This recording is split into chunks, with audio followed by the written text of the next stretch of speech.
Di zaman sekarang, manusia bisa bebas menentukan arah dan tujuan hidupnya. Semua itu bisa dicapai dengan proses memilih. Memilih sudah menjadi budaya. Bahkan di zaman sekarang, kita bisa memilih hampir segalanya. Mulai dari playlist musik, makanan, hingga presiden.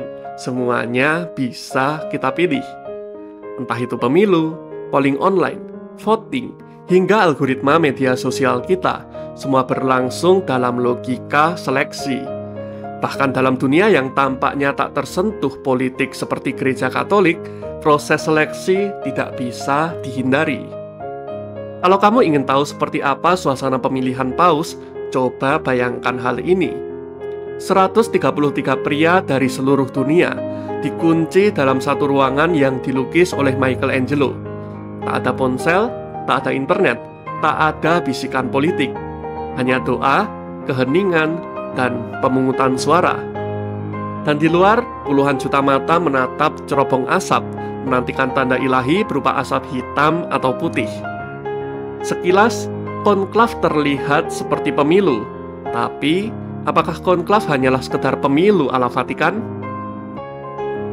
Vox Populi, Vox Dei. Suara rakyat adalah suara Tuhan.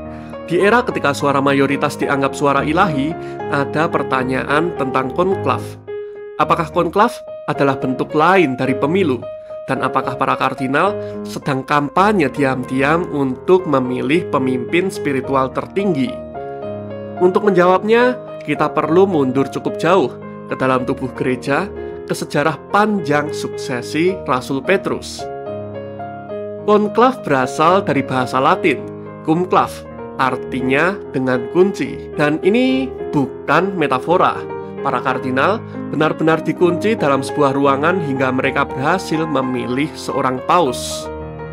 Tujuan konklav bukan sekedar memilih pemimpin, tetapi menemukan dalam keheningan, refleksi, dan doa siapa yang dikehendaki Roh Kudus untuk menjadi penerus Petrus, sang batu karang gereja.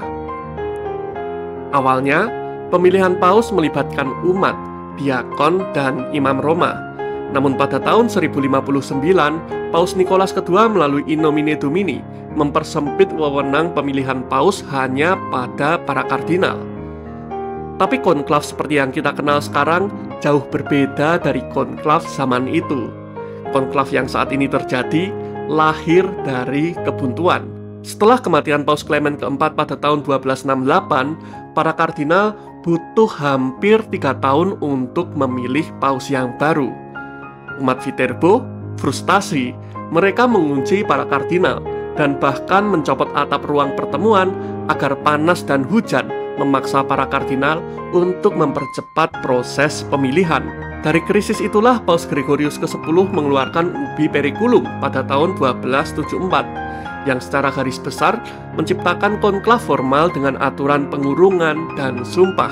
Tentu, aturan konklav terus diperbarui, seperti oleh Yohanes Paulus II lewat Universi Dominici Gregis dan Paus Benedictus ke-16 pada tahun 2007 dan 2013. Ketika konklav akan dimulai, sebelum pemungutan suara pertama, sebuah frasa Latin menggema dari Master of Ceremonies, extra omnes, yang artinya yang lain keluar. Lalu dinyanyikan himne kuno yang legendaris, Veni Creator Spiritus, sebuah lagu seruan mohon Roh Kudus untuk turun dan membimbing proses pemilihan. Semua non-kardinal diminta meninggalkan Kapel Sistina. Pintu ditutup, dunia luar dikunci, dan disinilah keheningan dimulai. Sebuah ruang sakral di mana hanya Roh Kudus yang boleh bersuara. Sebelum pemilihan dimulai, seluruh peserta harus mengucapkan sumpah. Aku berjanji, bersumpah, dan menyatakan untuk menjaga semua rahasia yang berkaitan dengan pemilihan paus. Demi Allah dan Injil suci ini yang kusentuh dengan tanganku.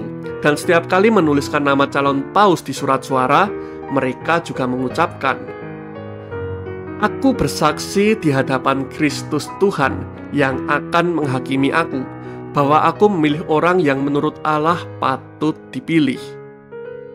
Jelas, konklav memang suatu pemilihan, tetapi ini bukan sekedar pemilu. Ini adalah sebuah liturgi. Dan tentang syarat pemilihan, menurut Universi Dominiki Gregis, hanya para kardinal yang berusia di bawah 80 tahun yang berhak untuk memilih. Pada saat itu jumlah maksimalnya adalah 120. Namun pada konklav 2025 terdapat 135 kardinal yang masuk ke dalam syarat pemilihan, dan 2 di antaranya telah memberikan informasi bahwa tidak dapat hadir. Tiap hari bisa mencapai 4 kali pemungutan suara. Jika satu nama mencapai 2/3 suara, pemilihan sah dan proses berhenti. Lalu seorang kardinal pemimpin bertanya kepada calon terpilih, apakah Anda menerima pemilihan ini yang dilakukan secara kanonik sebagai paus? Jika dijawab accepto, maka nama paus secara resmi telah terpilih. Fumata Bianca atau asap putih akan mengepul dari cerobong asap Kapel Sistina, dan tak lama kemudian dunia akan mendengar, Habemus Papam, kita punya paus. Jika dilihat urutan dan prosedurnya, konklav sekilas mirip dengan pemilu dalam demokrasi. Suara mayoritas dinyatakan menang.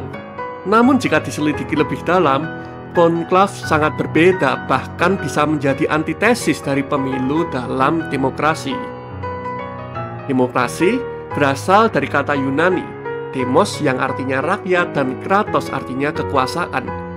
Intinya, kekuasaan dari, oleh, dan untuk rakyat.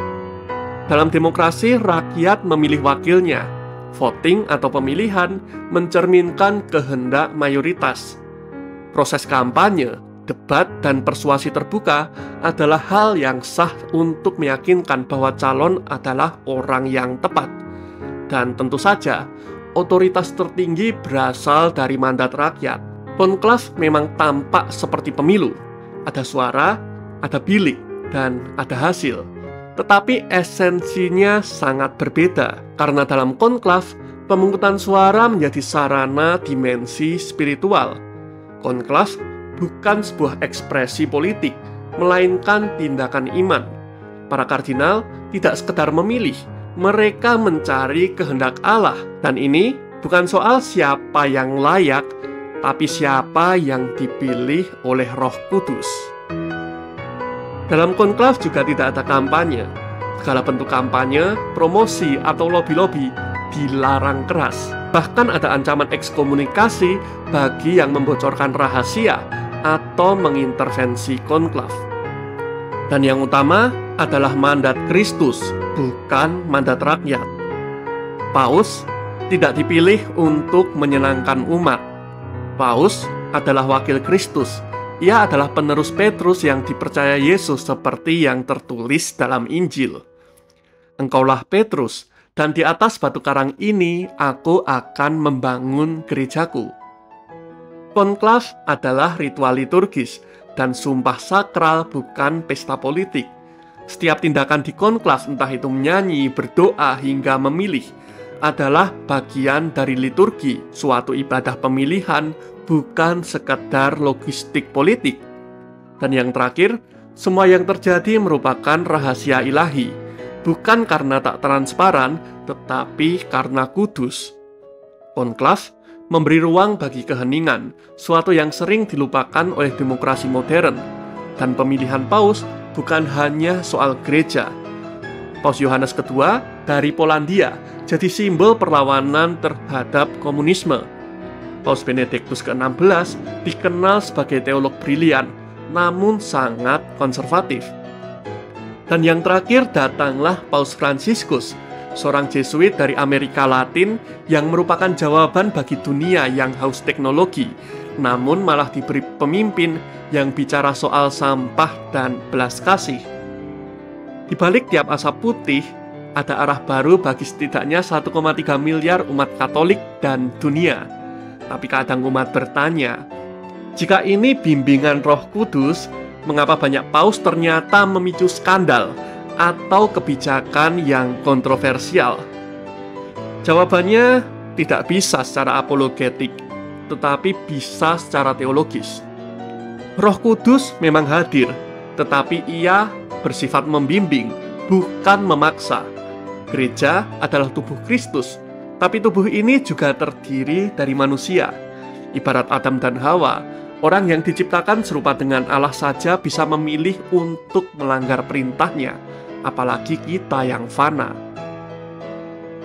Pemilu memberi kita pemimpin yang kita inginkan. Konklav kadang memberi kita pemimpin yang tak bisa kita pahami, tapi justru kita butuhkan. Di tengah dunia yang ribut oleh opini dan polling, konklav adalah keheningan yang memekakan. Ketika kita diam, barulah kita bisa mendengar. Dan mungkin dunia tak harus meniru cara Vatikan memilih paus, tapi mungkin dunia bisa belajar kembali untuk diam dan hening. Belajar mencari suara bukan dari keramaian, tapi lewat keheningan.